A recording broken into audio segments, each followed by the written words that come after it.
मौत सबसे बड़ी हकीकत है जिसको हर शख्स भुला बैठा है, और ज़िंदगी सबसे बड़ा धोखा है जिसके पीछे हर शख्स भाग रहा है। मौत इंसान को ज़रूर मार देती है, मगर अच्छे अखलाक वाले हमेशा ज़िंदा रहते हैं, दिलों में भी, लफ्ज़ों में भी और दुआओं में भी। नींद और मौत में क्या फ़र्क है?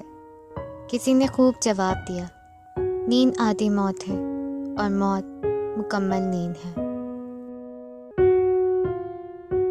मौत वो तीर है जो अपने हदफ पर लगने के लिए कमान से निकल पड़ा है। इंसान मौत से बचने की कोशिश करता है, जहन्नुम से नहीं। हालांकि कोशिश करने से इंसान जहन्नुम से बच सकता है, लेकिन मौत से नहीं। जनाजे के हमरा जाओ तो मुर्दे से ज़्यादा अपना गम करो कि वो मुल्कुल मौत का मुंह देख चुका है और मुझे भी देखना है। वो मौत की तलखी का मज़ा चख चुका है और मैंने भी मौत की तलखी का मज़ा चखना है।